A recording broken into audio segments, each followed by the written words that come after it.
So today we're going to talk about the real reason why autophagy exists. Now, what is autophagy? Autophagy is a condition of the body where you're taking things that the body does not need anymore and putting it through a recycler and spitting out brand new amino acids for both fuel and to be used as raw material to build tissue, because a lot of the body is made from amino acids, protein.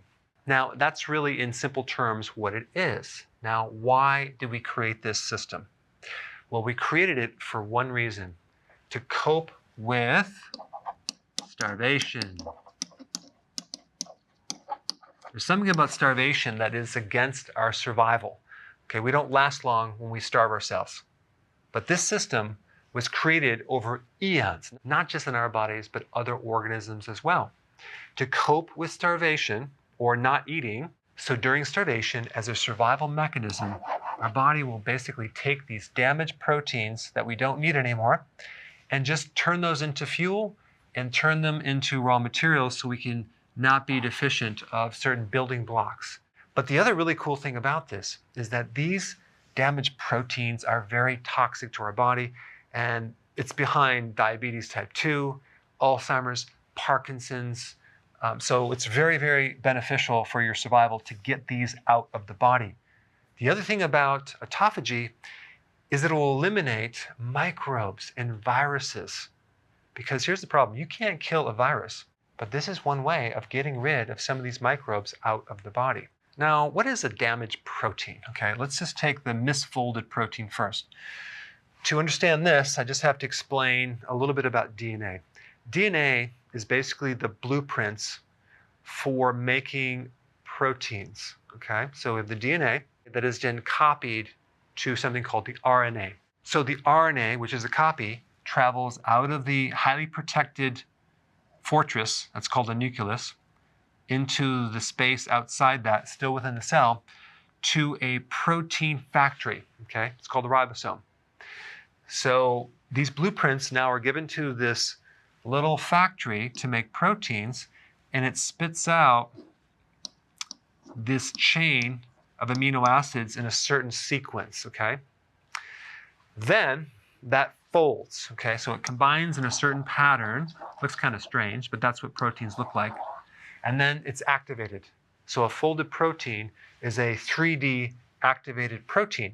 And I'm not just talking about hair, nails, and skin. I'm talking about enzymes that help you digest, hormones, proteins that help detoxify. They do many things in the body.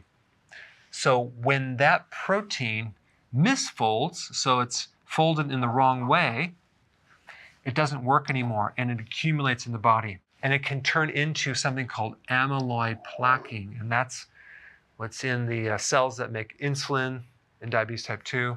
That's also in the brain in Alzheimer's patients. So the problem with this is that it gets stuck in there and it inhibits function, okay? But guess what? Autophagy can get rid of this. And by the way, you need zinc also to help degrade this protein. So this is one type of protein. Then you have oxidized protein. When you combine something with too much oxygen, it can be altered in a certain way, kind of like iron. If you expose it to oxygen, it turns into rust, okay?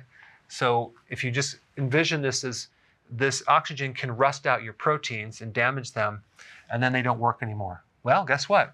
Your body can actually take these and recycle them. Then you have mutated proteins, which are altered maybe by a chemical or radiation or something like that. And then guess what? That protein doesn't work. It can be recycled though. Then you have something called glycated proteins. When you combine sugar with protein, you alter it and you make it very, very unusable and sticky, and it clogs things up. One example I always use would be barbecued ribs. So you're taking these ribs, this meat, and then you're putting sugar sauce on it, and then you're cooking it. So when you're consuming that, you're consuming this damaged protein that doesn't work very well in the body. So it will clog things up and develop something called advanced glycation end products. I have a lot of videos on this. I'll put some links down below. But this stuff builds up, clogs things up. It can actually get into your eye, into the lens of the eye, and cause cataracts. Well, guess what? Autophagy cleans all this stuff up. But here's what you need to know. This system of autophagy is not really an on-off type mechanism. Your body is always going through autophagy. Well, maybe not always. If you have high levels of sugar in the body, there's probably no autophagy going on. Or if you have a severe inflammatory condition, you probably don't have any autophagy going on. But for most people, they have something going on. They have some type of recycling going on. Especially if you're doing keto or you're exercising, but most definitely when you're fasting. So the more fasting that you do, you can create these huge effects with autophagy. So it's all a matter about degrees. How much autophagy are you in? Because people will ask, well, how long do I have to fast before I get into autophagy? Well, you're already in autophagy. But I will say that when you get to 18 hours, you're in some pretty good autophagy. And as you go to 20 hours, it's more. If you go a little longer, it's going to be more. But there is going to be a certain point where it kind of plateaus. In some studies, they're saying 24 hours. In other studies, it's a little bit more, a little bit less. So they don't really know. The reason is because each part of your body has its own autophagy. For example, there's a type of autophagy which recycles mitochondria. That's the energy factory of the cell. There's other types of autophagy in your bone or in your lung or in your liver. So it's not an exact thing, and it's very difficult to calculate. However, if I were you, I would just focus on doing all three of these things and trying to get to 18 hours or a little longer. And also, as you exercise and you become more fit, your efficiency with autophagy improves. So you actually get more autophagy than someone just starting out. So the benefits of autophagy are huge. It's an anti-aging benefits, plus it's getting rid of things that are very unhealthy for your body that can end up in degenerative diseases and inflammation. So you have the combination of getting rid of this and enhancing new body tissue. It's pretty cool. All right, thanks for watching. Hey, before you leave, I just wanted to give you a little quick history on some of the books that I wrote. This was one of the first books. It's called Dr. Berg Body Shapes. It was my attempt at writing about body types. What was very interesting about this book is I actually did all the images myself. Don't ask me why. They look actually not quite as professional as some of the images that I have in the new book. But anyway, this is my first attempt right here called Dr. Berg's Body Shape Diets. And then I wrote a book more extensive called The 7 Principles of Fat Burning. I don't even have a copy anymore, actually, because it's outdated. The next book, I put about 1,000 hours into this one right here called The New Body Type Guide. Major updates on the body types. I put a lot of energy into this. It has professional images, graphics, all sorts of things. Now, the problem with this book is it doesn't really describe what this is really about. Body types are only a small portion of what's in this book. And that's why I changed the name to the Healthy Keto Plan, okay? If you happen to have this book, you don't really need this book because there's only very, very minor updates. But if you don't have this, you need to get this one right here. This book goes into every single detail that you would ever want to know about. It goes into the 7 principles of fat burning. It goes into hormones, the body types, the basic keto plan. It goes into intermittent fasting.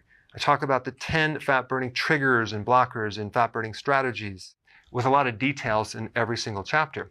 I go into body issues that interfere with losing weight. There's very few people that just have a weight problem. They have a lot of body issues, whether it's sleeping problems, stress problems, inflammation, menopause. I cover that extensively in this book. Then I talk about how to get rid of stress, and I show you a technique. Then I get into exercising. And then I have a lot of really good recipes in this book as well. So this is a good reference guide. On my website, if you get this book, you get this one free. It's called Healthy Keto and Intermittent Fasting. This is the shortcut, quick guide to this book. And the reason I created this book is to have you, within 45 minutes, learn how to do keto, okay, in intermittent fasting, exactly what you need to do. Then you can fill in the blanks with this book right here. So right now I'm doing a special. If you get this book, you get this one totally free, or you can go to Amazon and get these individually. So I just want to clarify the difference between this book and this updated one right here, if you don't have this, you need to get this right here. That way you can get the exact correct information to do it healthily.